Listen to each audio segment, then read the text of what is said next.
Hello guys, eto na nga, be ready, Boy Scout talaga ang bossing namin.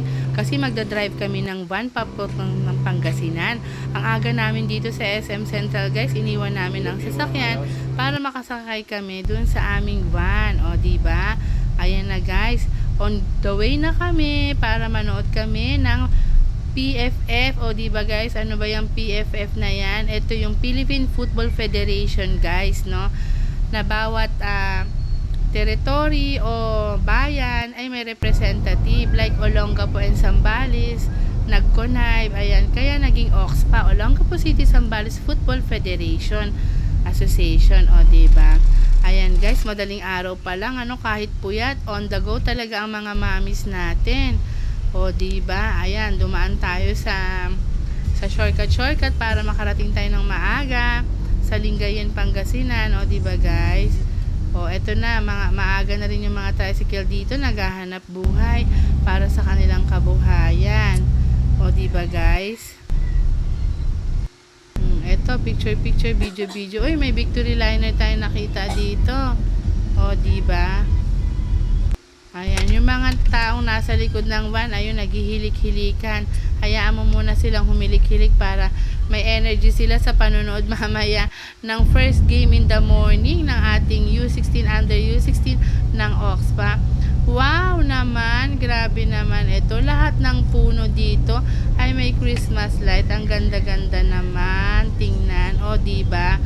Nako guys, ilang kuryente kaya ang gagamitin ito magdamag, o diba? Hay! Nako po. O ito pa, nako ang haba ha, in fairness ha. Ang haba ng light ha, mula doon sa umpisa hanggang sa dulo ha. Pero ang ganda, super ganda ng bayan, malinis, maayos, walang kalat at maganda ang kanilang pagkakadesign. Lahat ng mga puno nila, mga poste, may mga ilaw-ilaw, Christmas light para masaya ang ating buhay. O dito naman sa may bandang kanan guys, nako, ito rin ang ganda, grabe. Ang dami talaga. O yan guys, malapit na tayo sa ating complex na pupuntahan guys. O diba? Ngayon may nakita tayong, oy, Christmas tree yun ah. O diba? Dito tayo guys. Ayan. Naku, papasok na tayo sa Pangasinan State University. Eto na, nasa compound na tayo ng ng palaruan dito, no? Ano ba to guys? So grabe, o diba? Andi dito na tayo. Nako, maso-surprise yung ating mga players. Si Sir Ayun, sir. Hello, sir. Good morning. Magandang buhay. O, diba? Go na daw tayo, guys. O, nandito na tayo sa compound. O, diba? O, yung ganda naman ng compound dito ng palaruan ng PFF. Ano bang tawag dito, guys? Sa ano na to? Ayan. Basta mamaya sasabihin ko na lang sa inyo guys. O yung ganda naman ng compound. O may ilaw-ilaw din sila. Mga Christmas lights sa daan. O diba guys? Uy, ayan na. Hindi nila alam nandito ang mga mommies nila at daddy. Sa susurprisahin ng mga player. O diba? Wow na wow talaga. Ang laki ng compound nila. Ayan. Magpa-parking na tayo. Malapit na. Ayan, ito na yung bus. Ayan na, may bus na nakapark. Ayan, Pangasinan Training Center. O, diba? Naku, salamat dito. Ayan na. Uy, ayun na. May sumisilip-silip na, guys. Ayun, ito yung kanilang building kung saan sila natutulog dito. Ayan, ang harapan nito, ito yung bleacher, mga upuan. Para manood tayo dun sa scene nila, guys. Ayan. O, diba? Nagmagandang buhay. Good morning. Eating breakfast kami.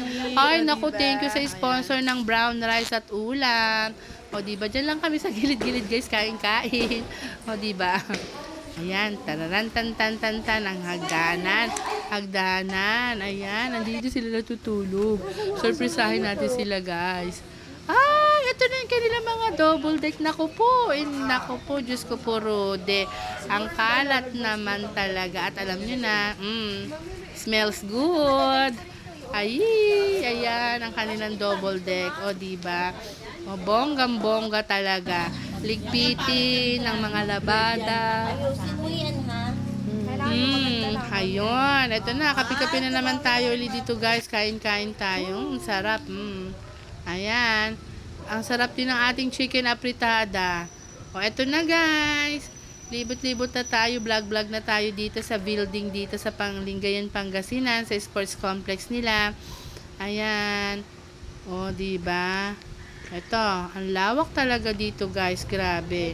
Tsaka napakaganda ng facility talagang para sa mga player to guys. O, eto na. 7:30 ng umaga, pila-pila ang mga player, pipicturan kasi malapit na naman ang kanilang game. Yan, lalaro-laro na naman. Ayan.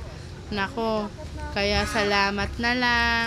At least sa game na to, sa pangalawang game ay nanalo tayo 3-0 against Baguio. Kasi nung last Saturday, tayo naman ay 3-1 against Pangasinan. O, diba? Sa third game naman natin guys, lalabanan natin Kala ko di ka ang manonood. Pampanga. O, ito na si Bunso ko. Naku, ayaw magpakis. O, guys, so, ayaw rin magpakamera. Bawal ka Tinatakpan dito. ng mukha. Talagang shy type. Sino kaya magmamana sa akin, guys, no? Na makapal ang mukha sa mga reels, sa mga video, sa mga interview, sa lahat-lahat. Ewan ko ba sa sarili ko, bakit gustong-gusto ko nakikita yung mukha ko sa social media? Bahala na nga, guys. Ay, nako, basta kapal-kapal na ng mukha, di ba, guys? O, ito na, guys. Nako, yan na. Ito na yung proper game nila, guys, no? Basta nanalo tayo guys ha. 2 beses na. First game against sa Pangasinan ay 3-1. Against sa Baguio ay 3-0 naman. Salamat!